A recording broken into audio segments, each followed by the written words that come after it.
Hey there, everyone. I know it's been a while since I've done a video, and I just want to apologize for that. Been doing pretty well, just trying to get things situated and taken care of like I normally am. I'm getting ready to start seeing a new doctor here really soon, so I'm hoping that this doctor is going to be better than my current doctor. I'm kind of shopping around. The doctor that I have right now, she is never available and prioritizes her clients.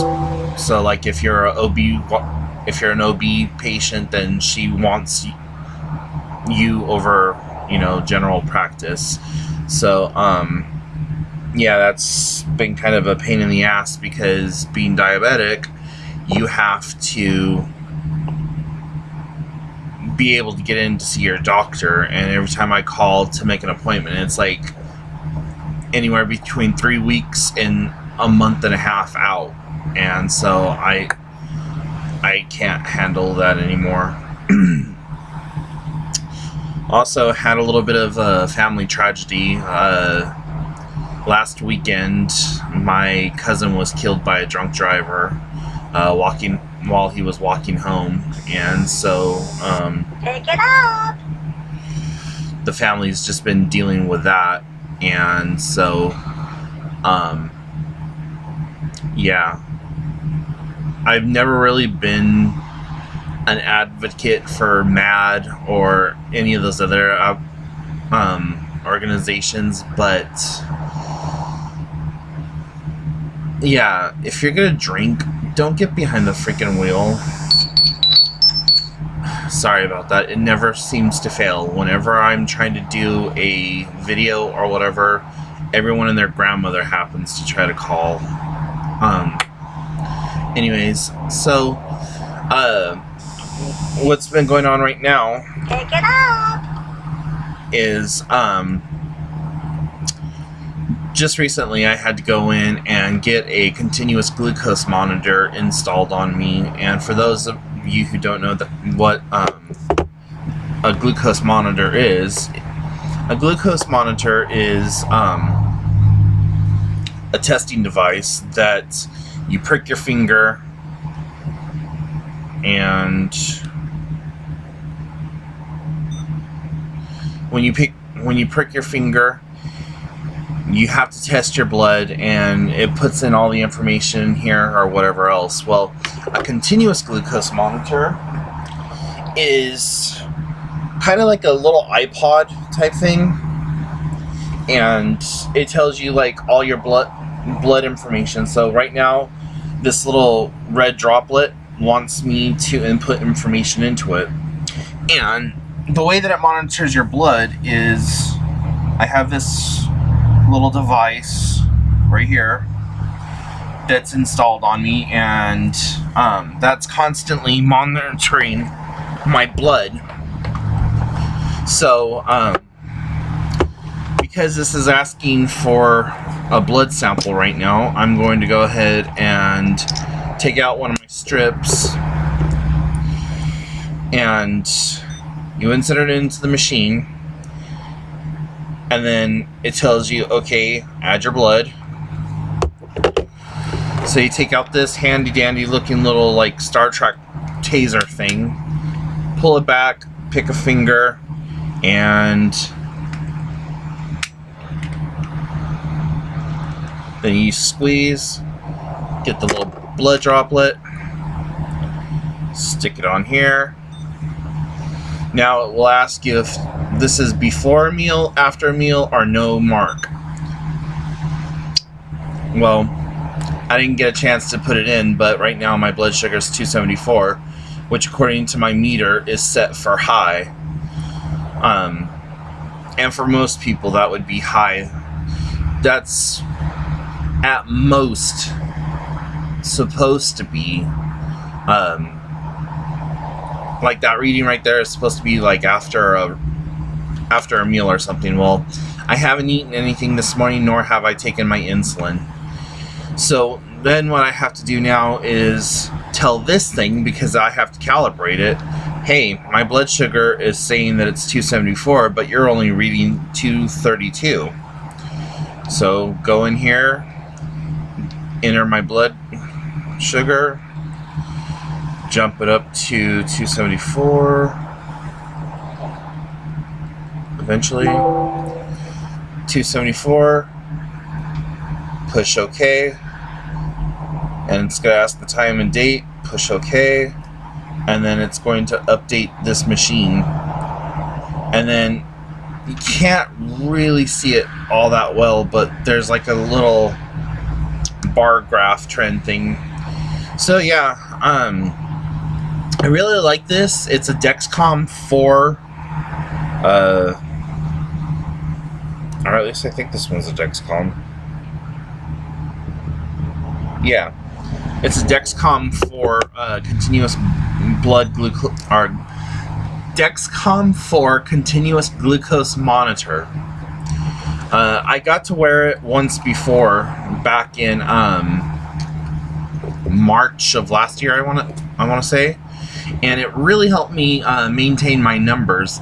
This time around, though, because it's a rental / borrowed machine from the hospital and my diabetes educator, there's something wrong with the machine. It's not giving me all the alerts and the sounds and the bells and whistles like it did before. So I'm finding it a little bit harder to keep my my sugars in range and to be notified about it. One of the biggest issues I have with being diabetic is that I forget to take my medication a lot. And so there will be times where I'll go a day and a half without taking insulin. And I know a lot of you are thinking, well, how the hell does that happen? How do you forget that you're sick? How do you forget to take insulin? You have 3 states of being diabetic, typically. And you have your low, where you really can't function. You're just like super tired, super lethargic, or really, really jittery. So when I'm low, I get really, really jittery, lightheaded, not very clear thought. Then you have the kind of in between Goldilocks period, where you just feel good and all that other stuff, and that's where you want to be. And that's typically with blood sugars between 90 and 200. And then you have highs, where it's typically 250 and above. Well, for me, I don't feel any different when I'm high than when I'm normal. And that's because my body is constantly used to being at a high level. Before I was officially diagnosed as diabetic, I went an entire year where I was in what's called DKA. It's diabetic ketoacidosis. And that's basically where your blood is so acidic and just so out of range that it starts attacking your body, it starts attacking your muscles, it starts attacking your organs, everything else.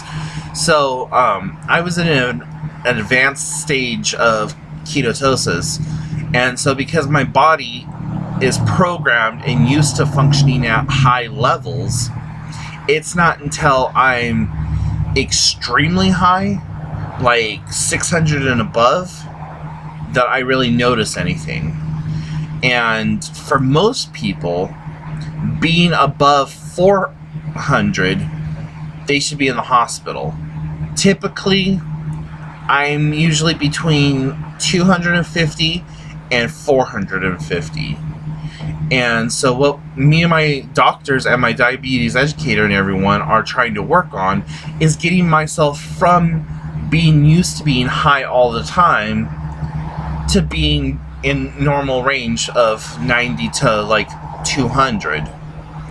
And so there's times where when my blood sugar starts to get below 200, that my body freaks out and starts acting like I'm below 90.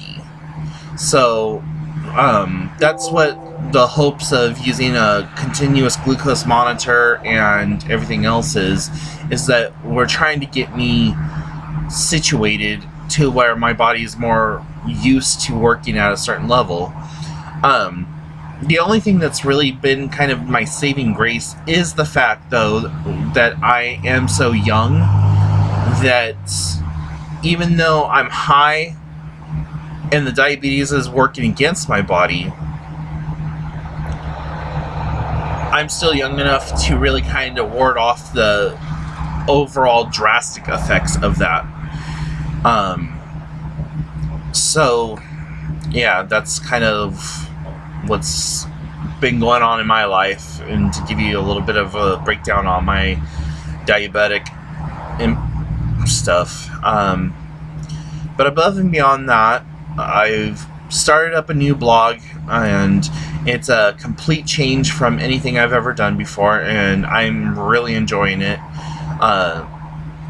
So I'm dividing my time up between it and Hello Cupcake It's Me and the YouTube channel, of which you see that I haven't done a video in a while, but I'm promise I'm gonna try to get back into doing that again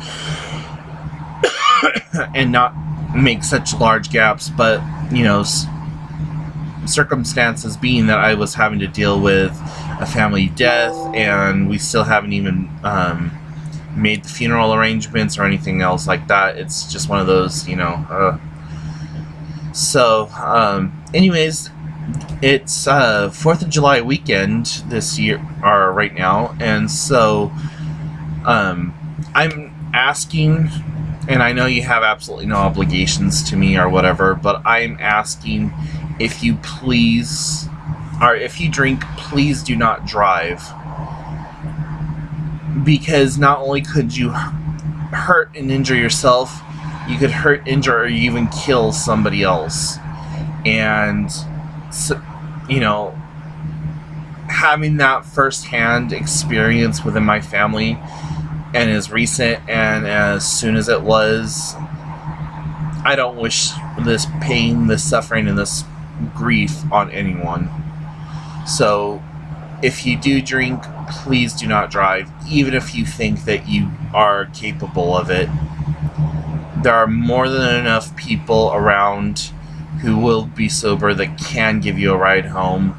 There's taxis, there's everything else. So please, please be safe this 4th of July. And I hope you all have a wonderful 4th, and I will talk to you soon.